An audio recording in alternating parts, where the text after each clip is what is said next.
The discussions have begun as delegates at the National Conference consider options that should create a new Nigeria. However, there have been several dissenting voices over the representations at the conference. I spoke to a member of the Presidential Advisory Council on the National Conference on these issues.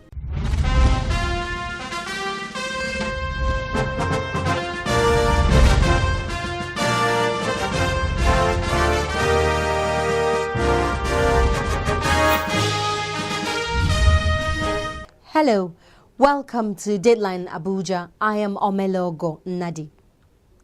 The National Conference appears to be a fresh opportunity for Nigerians to take ownership of the governance structures and indeed the nation.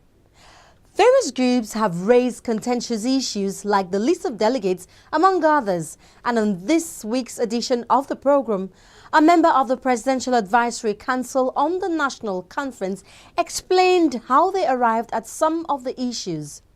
You may recall that the now-defunct council drafted a template upon which the conference is being held. But first, Nigerians have continued to react to the composition of the National Conference, with some insisting that it is unfairly weighed against the young people of Nigeria. Take a listen.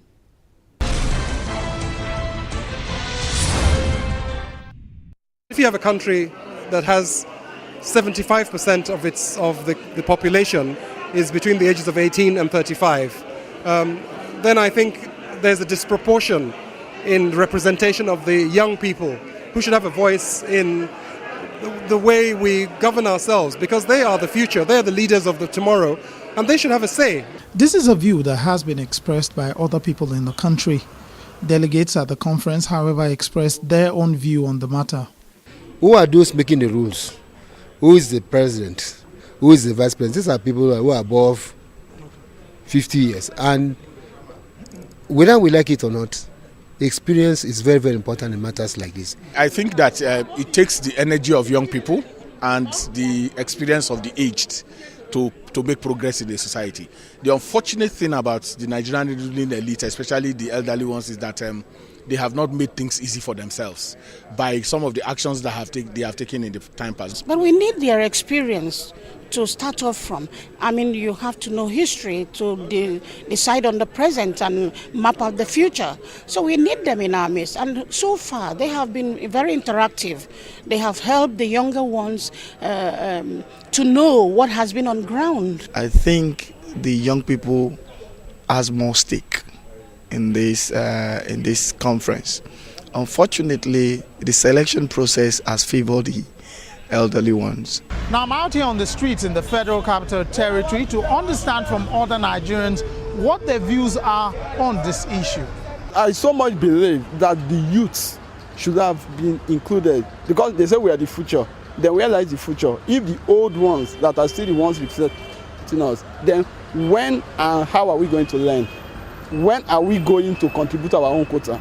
Definitely, a conference of this nature is supposed to be a mixture of both old and young people, because there is a generation that is coming up now, and this present generation is the one that feels the pain most, and the one person that wears the shoe is the one that knows where it pinches. They also spoke on the debate presently ongoing in the conference on the 2/3 or 3/4 vote issue. 2/3 or 3/4 to me is the one that carries the majority, that is the majority of the masses more. If we look at it generally, we have been adopting 2/3, and that 2/3 is applicable in our election. 2/3 is applicable in the National Assembly, in the State Assembly, in almost everything that is done. If I may say, simple majority will help us get our desired results. Now these Nigerians say when all is said and done, they'll want to see the decisions reached at the National Conference implemented. For them, that will be a big step in the right direction. Joining me now is Mr. Tony Uranta. You're welcome to the program. Thank you. One of the issues that emerged when the final names of the delegates were released is the exclusion of some ethnic groups.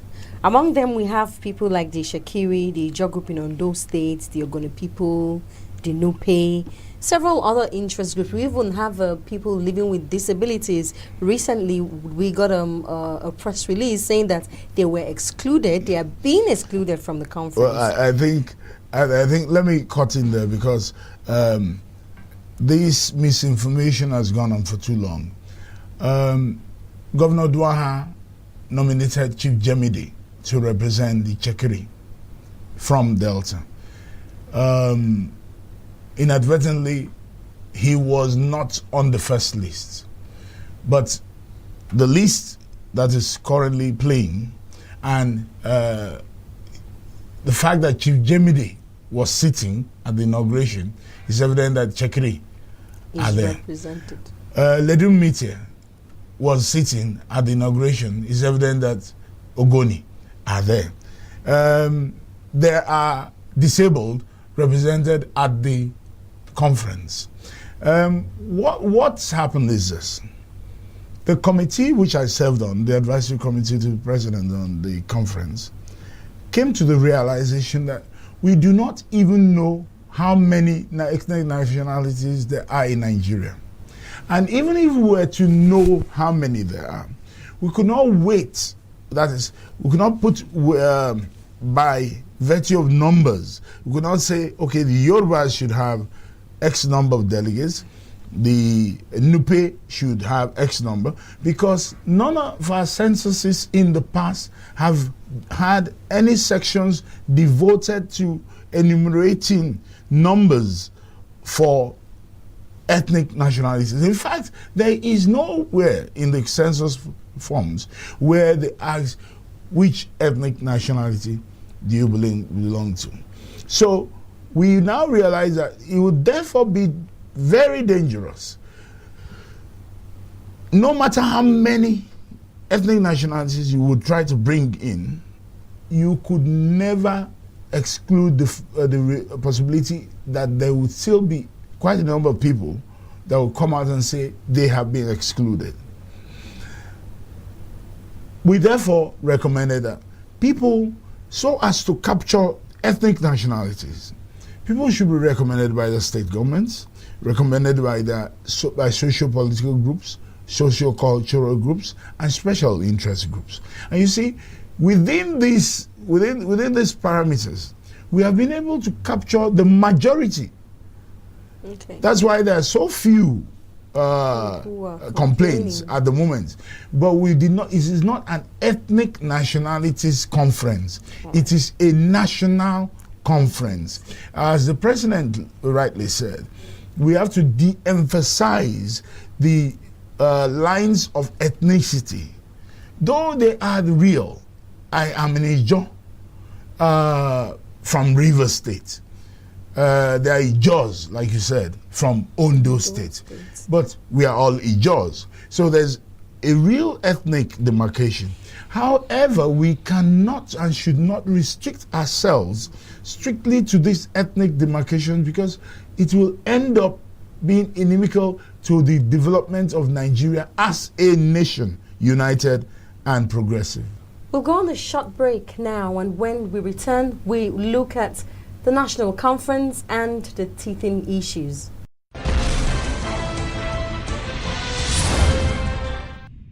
I have chosen to act on the sincere conviction that in the truly democratic nation we are striving to build, we must never ignore the loudly expressed views of the majority of our people.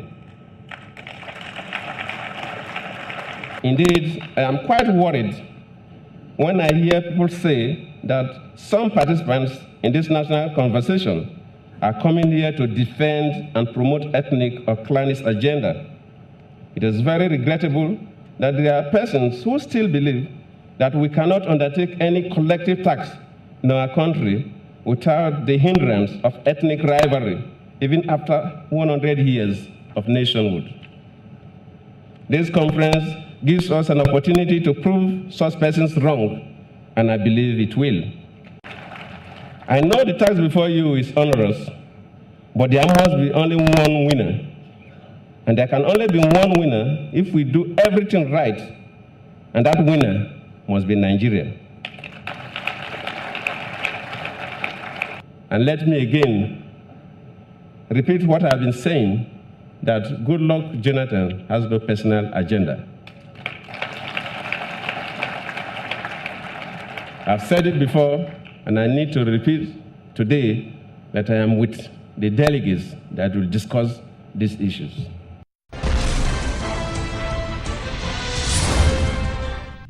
You're welcome back to Dateline Abuja. I'm still with a member of the Presidential Advisory Committee on National Dialogue, Mr. Tony Uranta. You're welcome back to the program. Thank you.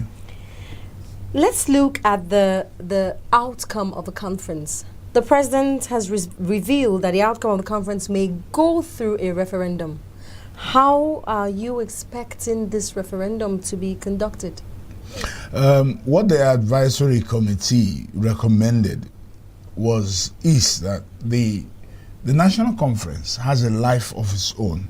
The dynamics of the conference will produce or should produce decisions as to how the outcomes of the conference have to be put into the framework of the existing framework of the Nigerian system.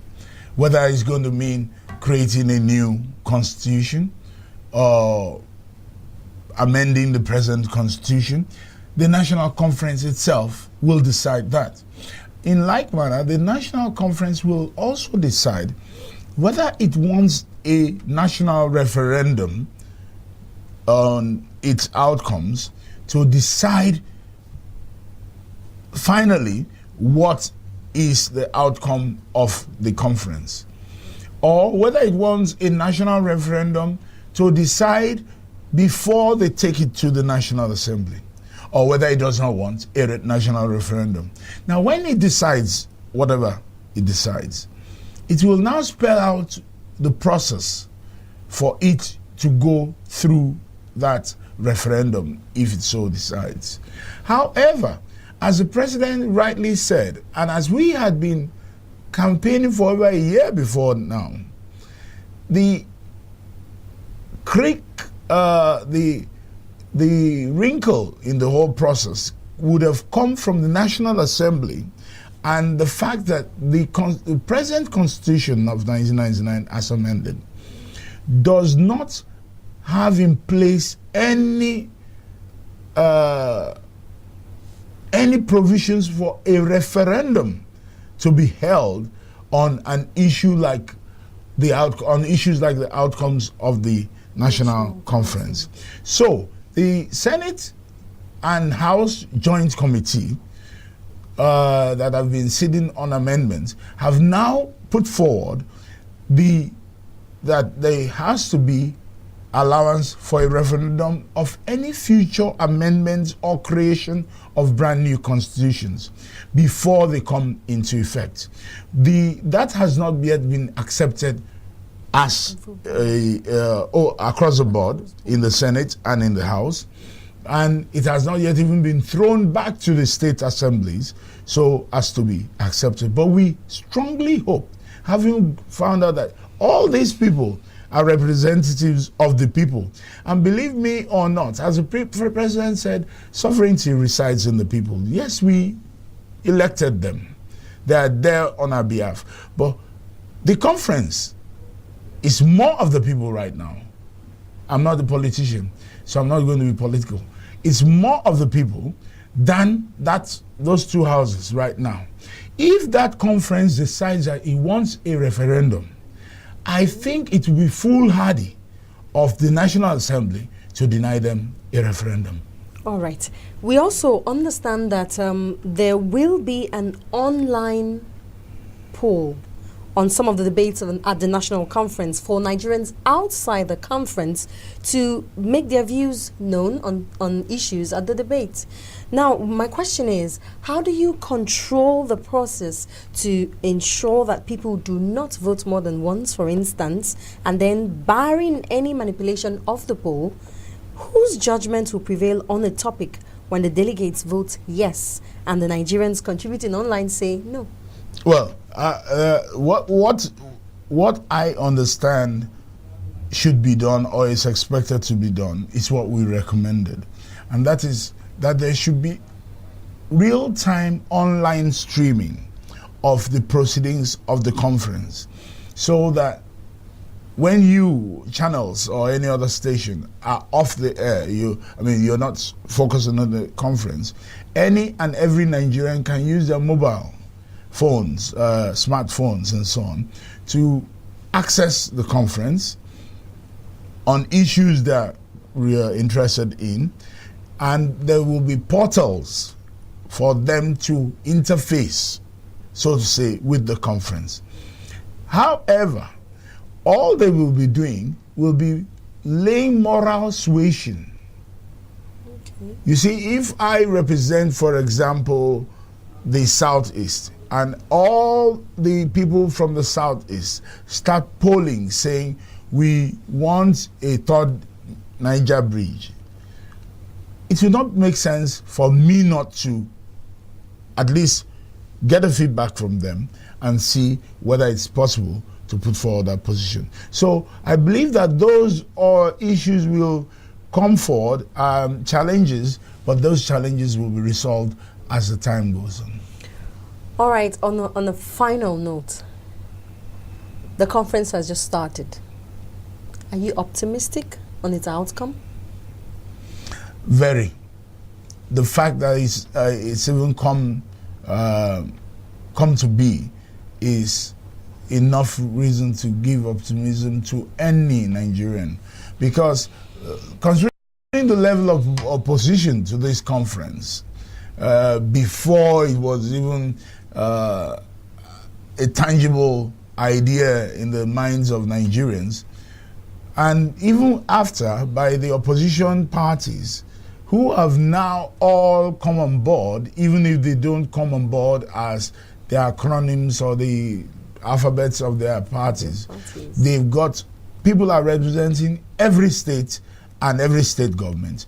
Every Nigerian is represented, and that is what we really want. Let us come together to talk. We'll strengthen our commonalities.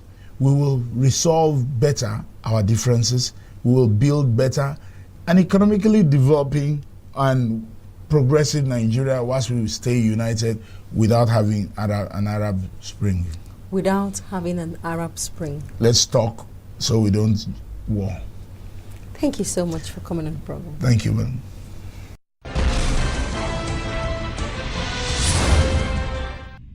Jankawa community in Karo local government area is a small community in Nasarawa state. Residents of this community have in the last 7 days been trooping to the Chindo family house, the newly elected chairman of Karo local government area.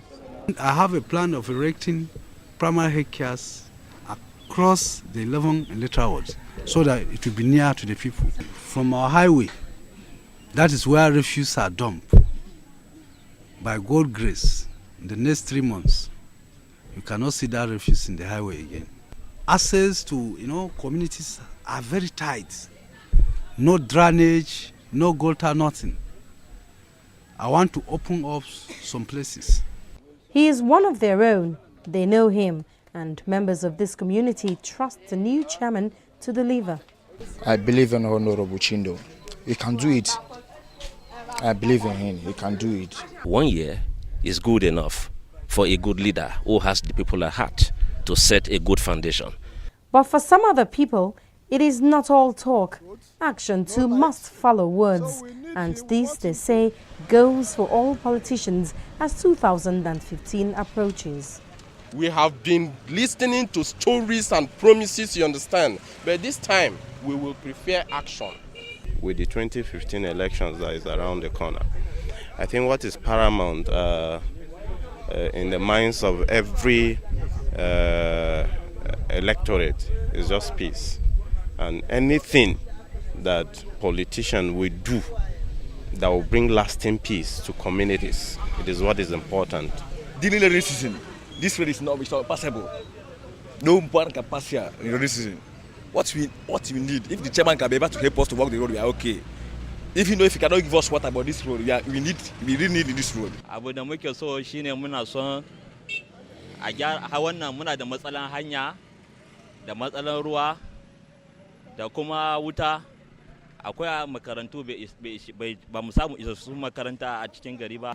The needs of the people in this local government are numerous, and they say that there is enough revenue generated to work the talk of anyone in charge.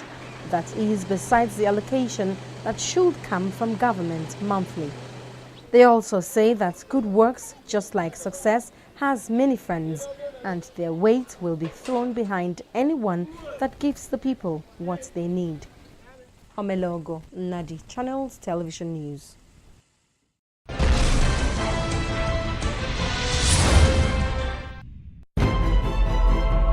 I am intelligent. I'm incisive.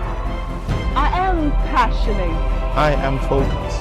I am diplomatic. I'm creative. I am people-oriented. I am logical. I am detailed. I am determined. I am inquisitive. I am trendy.